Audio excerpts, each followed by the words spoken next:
settled early days of our solar system, Earth is unrecognizable as the planet we now call the blue marble. And it's on a collision course with the small planet Theia.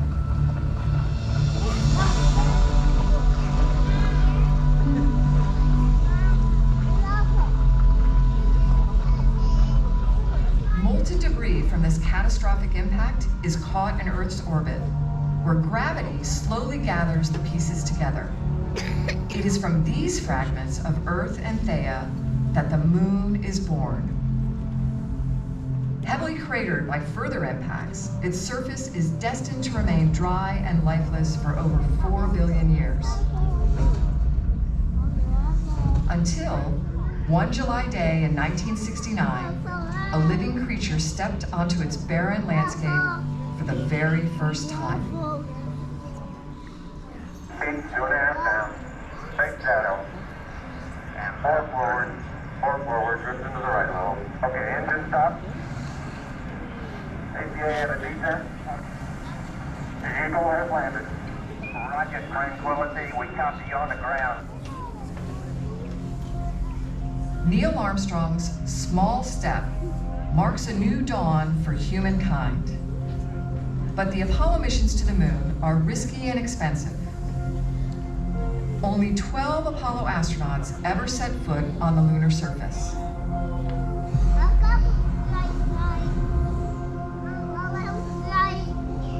After Apollo, we turn our focus to other objectives, sending probes to distant worlds and ringing our planet with thousands of satellites, including the largest satellite of all time, the International Space Station.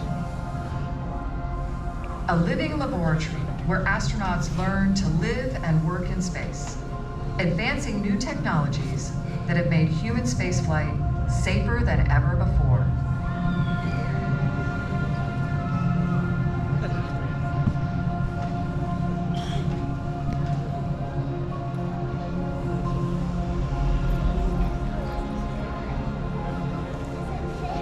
The Moon, however, lost none of its appeal. We just needed a good reason to go back. November 2009. The Indian robotic spacecraft Chandrayaan-1 scans the lunar surface. Peering deep within a giant crater, it discovers a vital, life-giving substance, later confirmed by other missions. Water, frozen water. It's a game changer. Lunar ice is an extremely valuable commodity. There is enough ice here to spark a new space race. Now, humanity is destined for the Moon once more.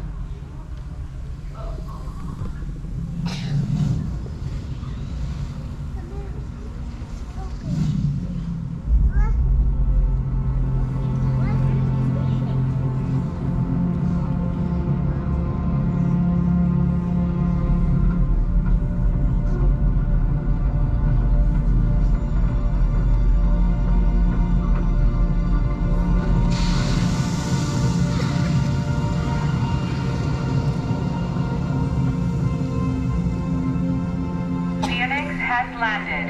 Suits pressurized. It's a go for depressurization. Depressurization complete. Opening airlock.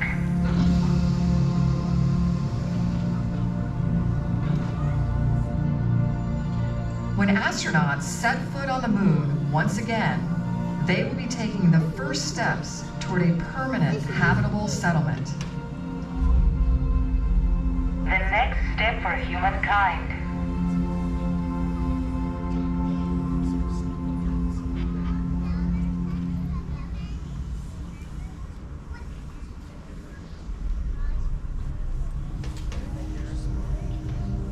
We've already proved that we can build space stations and live in them for long periods. But a moon base is a much more difficult and dangerous proposition. The Moon is a long way from home. The journey takes 3 days and crosses nearly 250,000 miles of open space. And Moon missions confront astronauts with many critical dangers. As they leave the safety of Earth's magnetic shield, they're exposed to harmful space radiation, including cosmic rays, the solar wind, and bursts of high-energy particles from the sun. There are also high-speed projectiles to contend with. Large space rocks are rare, but at these speeds, even tiny micrometeorites can rip through metal and spacesuits. The lunar surface is scarred by 4.5 billion years of bombardment. It is blanketed by a deep layer of glassy shards and jagged dust. This loose rock and grit is called regolith. Regolith's sharp and toxic dust is electrostatically charged by the solar wind, making it cling to surfaces. It finds its way into mechanisms and bodies, harming both equipment and astronauts.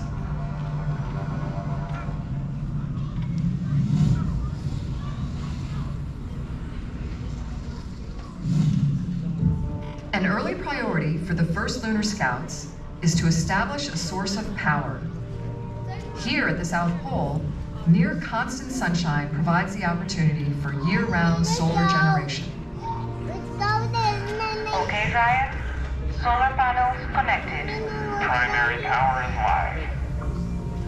With the power switched on, the astronauts can turn their attention to building their base. Moving to Hab 1 now to initiate startup. It's time to open up their Moonbase habitation modules. These HABs were delivered by uncrewed missions in the months leading up to their arrival. Inside the airlock, astronauts carefully clean regolith from their spacesuits to avoid contaminating the living space. But solar radiation isn't so easily kept at bay. During dangerous solar storms, astronauts will need to use equipment and water supplies as extra shielding. Early warning of such storms will be confirmed by an orbiting lunar outpost.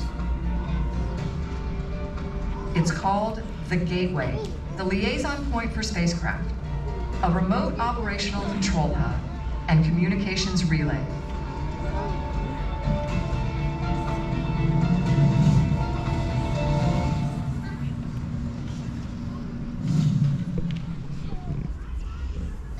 With their HAB established, the lunar astronauts can move to the next stage of their mission, exploring the cratered landscape around them. Apollo-era moon buggies could barely survive one mission in the moon's harsh environment. These new vehicles are tough enough to survive many years. With powerful batteries and motors, astronauts can travel further than ever before. EV1 comms test complete. You are clear to proceed. Roger that, Control. Current heading 205 at 12.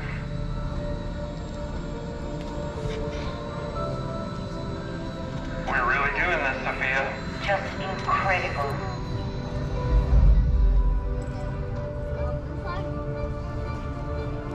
Beautiful day for a drive.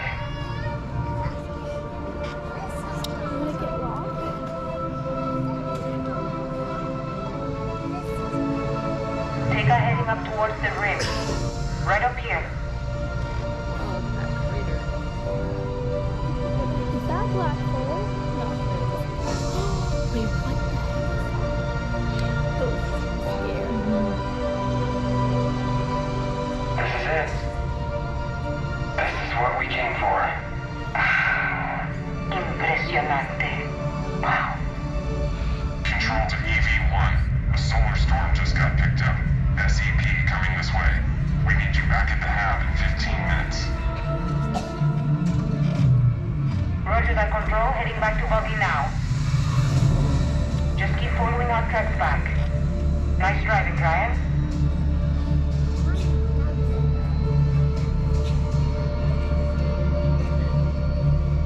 Okay, nearly there. Prepare to release your seatbelt. Roger that. I'm ready to move. Sophia to Control, we are back at the hab. Entering airlock now.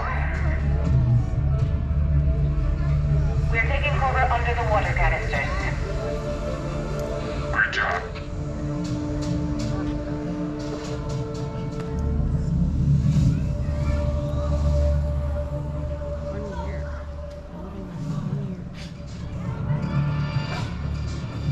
To avoid unnecessary outings, much of the outdoor work is done by robots. Remote-controlled diggers heap regolith onto halves as additional radiation shielding. But these next-generation robots do so much more than shoveling. Many use AI and machine learning. They are autonomous, able to run independent experiments, and able to react to unexpected circumstances, much like a human astronaut might. As the years go by, larger structures are built by using the moon's own resources. Dangerous as it can be, regolith is also useful. It can be bound into kind of a moon cement to feed huge 3D printers. Spinning robotic arms print large regolith structures from the ground up.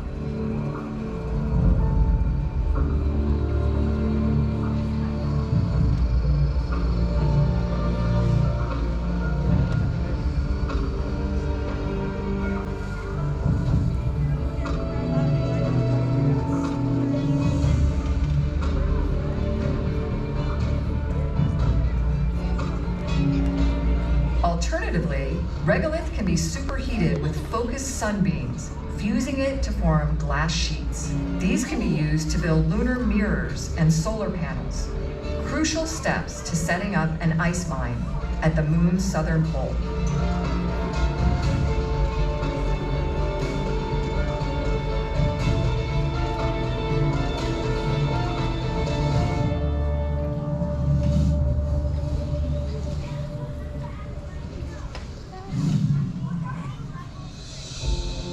As the sun circles the polar horizon, deep craters like this have remained beyond the reach of its warming rays for billions of years.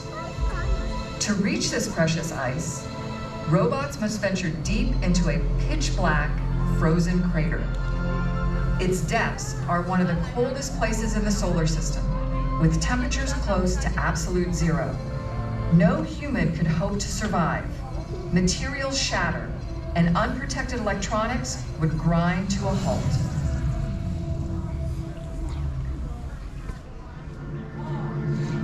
Water is vital for life. Its chemical properties also make it uniquely valuable. Using solar energy, H2O molecules can be split into hydrogen and oxygen. These can be stored, then later explosively recombined to release their energy. It's rocket fuel. This is why water is known as the oil of space. The valuable ice is mixed up with regolith at the base of a frozen crater twice as deep as the Grand Canyon. Mining it presents one of the greatest engineering challenges ever faced. First, the ice must be warmed. Giant mirrors positioned around the crater rim direct sunlight down into the darkness. The reflected energy warms the ice and vaporizes it into a gas, which is then captured into large barrels.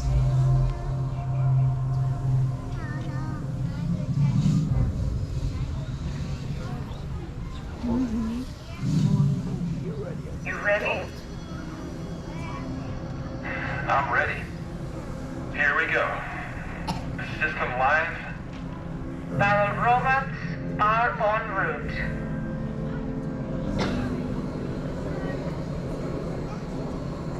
Copy that. Tracking position.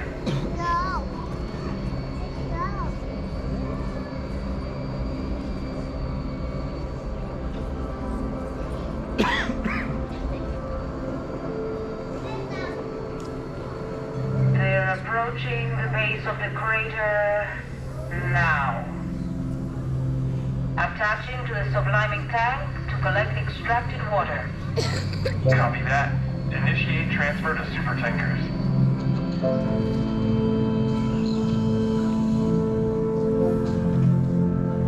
Loading complete. Tanker 1 starting journey out of the crater.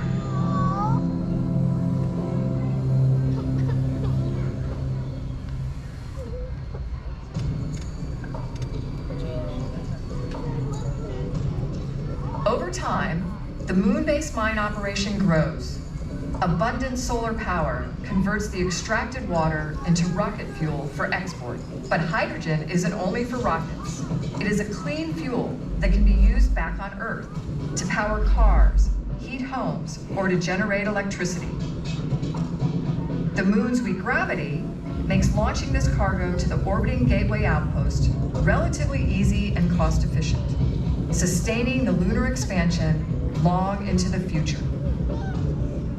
The Gateway becomes the first off-planet rocket refueling station that provides the key to onward space travel. Mars ships will not only refuel here, but also take on water for use as onboard radiation shielding. But mining water is just the beginning. Regolith is rich in valuable materials, rare earth metals, and helium-3.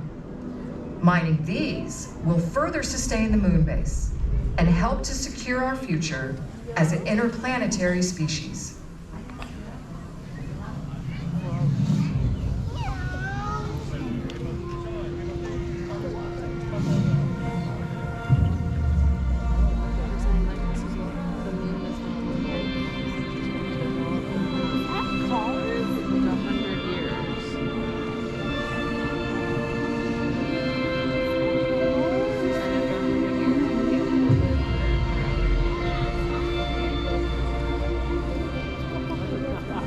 What might we have built 100 years from now?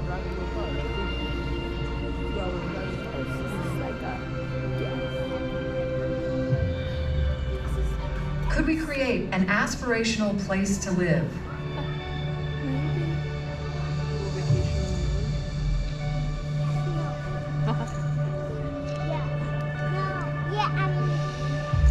A sustainable environment.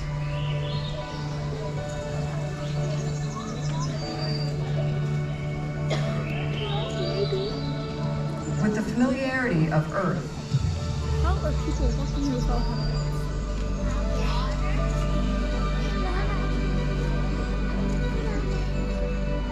A habitat rich in life.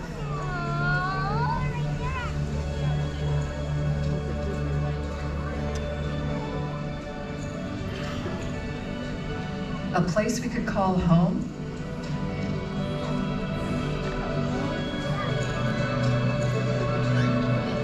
Go back to Earth out.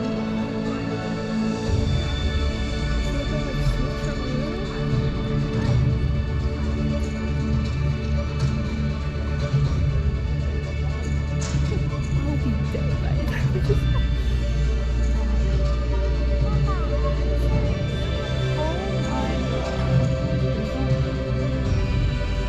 On the moon.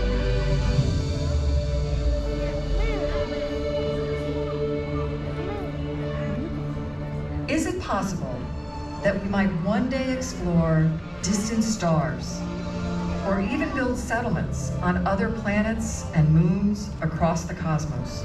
How we can do it on Neptune. Maybe To find out, Neptune. we just need to take the next step. Mars. Mars is next, I guess.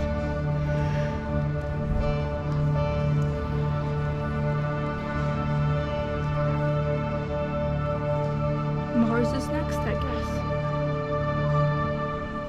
Thank you, my eyes are already hurting.